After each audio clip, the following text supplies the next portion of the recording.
Well, today marks World Refugee Day, which is an internationally recognized day each year designated by the United Nations. According to the UN Refugee Agency, right now there are more than 122 million people displaced from their homes around the globe. This is an all-time high in that number. Joining us now, President and CEO of the International Rescue Committee, David Miliband. His organization serves refugees in 29 cities across the United States and was one of the nation's largest refugee resettlement agencies prior to the start of the Trump administration. David, it's good to have you on the show. Explain, if you could, the significance of this day, especially this year. Thanks very much, Mika. I mean, it's a very striking figure, 122 million people displaced by violence and by conflict around the world. More than a third of that number come from just 4 countries, Afghanistan, Syria, Sudan, and Ukraine. Here's the remarkable thing, though. The number has doubled in the last 10 years. I first came on this show 10 years ago to talk about the crisis in Syria, the civil war in Syria. Then the number was around 55 million. Today, 122 million. And these are not people seeking an economic better life. They're people who are displaced by conflict. And that's why I highlight those countries that I mentioned. The Trump administration inherited from the Biden administration, at least in this aspect of the government's work, an effective program, the Refugee Resettlement Program, that brought in about 17,000 people through the International Rescue Committee, about 120,000 in total across the US last year. It's a very organized program, but it's been suspended by the Trump administration. Obviously, the International Rescue Committee, we work in the war zones like Ukraine, like Syria. We see things across the arc of the crisis. And these are people whose desperation is to go back to leading a normal life. David Ignatius here in Washington.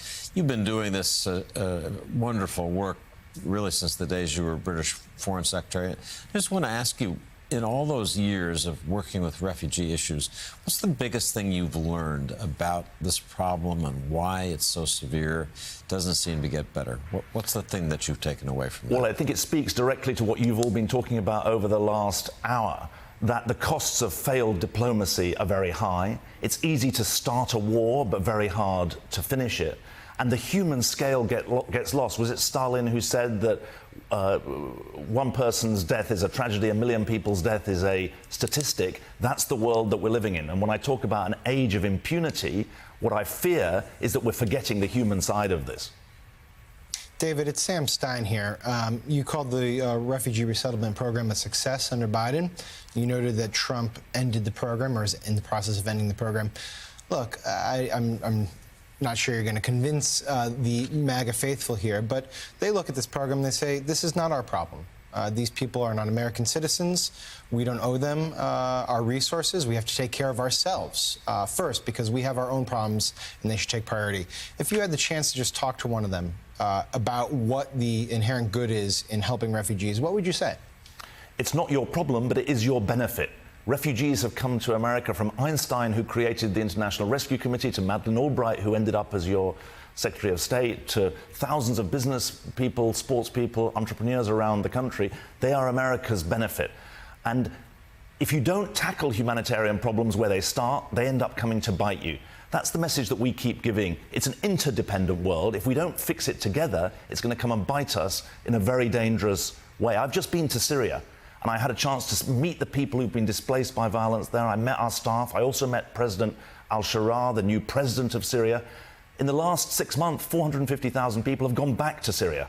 These aren't people who want to exploit America. They're people who want to rescue their own lives. For the very small minority that are allowed in under the Refugee Resettlement Program, they become productive and contributing Americans. Well, and David, I wanted to talk to you about, as we've been talking about the debate centering around a possible regional war with Israel and Iran and the United States possibly coming in, wanted to talk about how wars impact and create refugee crises. You talked about Syria. The Syrian civil war created perhaps the worst refugee crisis since World War II. Talk about the war, war's negative impact on the refugee situation actually makes matters so much worse for refugees and increases the number. Well, you're right to say I've been at this for some time. I was actually Foreign Secretary, Secretary of State in the UK when we discovered our Special Intelligence Service. They discovered the Fordow nuclear plant, which was a secret nuclear facility that the Iranians were running. And that's part of diplomacy as well, bringing into the public domain that which is being done secretly. But your point, look, that without conflict, there wouldn't be refugees. That's what the essence of the refugee crisis is. And your highlighting of Syria, I mentioned Ukraine, I can also mention Afghanistan. Here's the truth that is often obscured. Most refugees are not at the southern border of the United States. The vast majority are in the poorest countries in the world. 75% of that 122 million figure you gave are in poor countries, not in rich countries. And they're mainly in the countries next door to those in conflict. The largest humanitarian crisis today is in Sudan. I visited South Sudan, one of the poorest countries in the world.